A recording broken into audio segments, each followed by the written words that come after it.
All right, today we're going deep. I mean, really deep. Deep into the ocean and even deeper into history to unpack one of the world's most incredible legends, the lost city of Dwarka.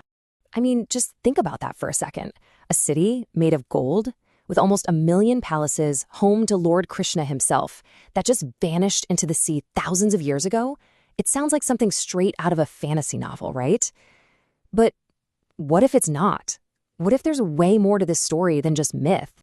So first, let's get on the same page about the legend itself. Because the ancient Hindu scriptures, the Mahabharata, the Puranas, they don't just mention Dwarka. Oh no, they describe it in absolutely breathtaking detail. So the story goes like this. After his capital was attacked over and over, Krishna went to the sea god and basically asked for a piece of land. And he got it, a huge territory reclaimed from the ocean. And who do you get to build your new divine city? Well, the divine architect himself, Vishwakarma. They called it Dwarka, the city of gates. What a name, right? A grand entrance to a brand new kingdom. And when we talk about the scale of this place, it's just mind-boggling. The legends claim there were 900,000 grand palaces. Not a few hundred, not even thousands. 900,000. You can tell that number is meant to paint a picture of wealth and power that's almost impossible for us to even imagine. This city was literally described as a paradise on earth. We're talking golden walls, silver floors, buildings just covered in jewels. But here's the cool part. It wasn't just flashy. It was supposedly super advanced. It had a planned grid system, a busy port for trade, and even sophisticated irrigation for these amazing gardens. It was beautiful, sure, but it was also designed to be a completely self-sufficient powerhouse. Okay, so if Dwarka was this perfect, incredible city, why isn't it still here? Why did it vanish? Well, the myths tell a really tragic story. Its downfall didn't come from some outside enemy, but from a series of absolutely devastating curses.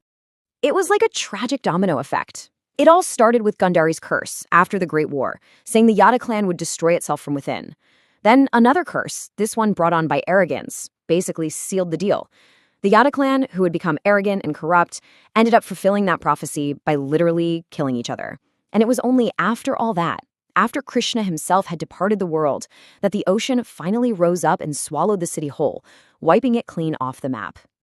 So for centuries, that was it. The story just ended there, a myth buried in ancient books. But then, in the 20th century, something changed. A serious scientific search began to find out if this legendary city was actually real. The search really began with these fascinating little hints. Pilots in the 1930s reported seeing strange, straight lines underwater, almost like submerged city streets. That led to some early digs that did find ancient settlements. But the real game changer was Dr. S.R. Rao. He was a pioneer in marine archaeology, and he launched these incredibly daring underwater expeditions. Then, in the 2000s, they brought in the heavy-duty tech, sonar, and what they mapped on the seabed was just incredible.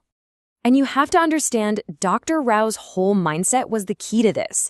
He famously said he didn't see scriptures as just religious books, but as potential historical documents. He was thinking, hey, if Homer's epic poems led archaeologists to the real city of Troy, why can't we use these texts to find Dwarka? That perspective completely changed the game. So what did they actually find down there at the bottom of the Arabian Sea? Well, the evidence they pulled up is exactly what turned this ancient legend into a very serious, very real archaeological investigation. Okay, this is where it gets really fascinating. The myth said Dwarka was a fortified city, built on land taken from the sea. Well, what did the archaeologists find? A massive, man-made wall, over 500 meters long, deep underwater. The texts talked about a big, bustling port. Divers found dozens of ancient stone anchors, some with really advanced designs. The legend spoke of grand palaces, and guess what they found on the seabed? Huge stone pillars and building blocks from enormous structures. I mean, the parallels are they're undeniable.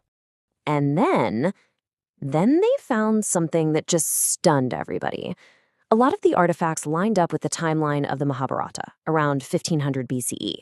But one piece of wood they recovered was carbon dated to be 9,000 years old. 9,000. That would make this site older than the pyramids, older than ancient Mesopotamia, suggesting a history far, far more ancient than anyone had ever dreamed of. Now, of course, findings like this have kicked up a huge debate. You have critics who say the whole project is just an attempt to prove religious myths are real. But on the other side, proponents like Dr. Rao are basically saying, look, we're just using historical texts as a roadmap to find actual history, just like archaeologists have done all over the world with other ancient civilizations. So, where does that leave us? What's the big takeaway here? Well, the story of Dwarka today is really this powerful meeting point, a place where science, faith, and history all come together. And you know what? Science actually offers a really believable explanation for how the city could have vanished. Oceanographers have found evidence that around 5000 BCE, the sea level in this region rose suddenly and dramatically. For a city right on the coast, an event like that would have been absolutely catastrophic. It perfectly matches the ancient story of the sea literally swallowing Dwarka. And this whole quest is far from over. I mean, just recently, in early 2024, India's Prime Minister, Narendra Modi, actually went scuba diving at the site himself. That kind of symbolic act brought global attention right back to Dwarka, showing just how important it is, not just as a holy site, but as a crucial piece of our world's submerged history that we're still trying to understand. And that kind of leaves us with this one big, lingering question, doesn't it? The search for Dwarka proves that a story we might dismiss as just a legend can, with a little science and a lot of determination, turn into real, tangible history.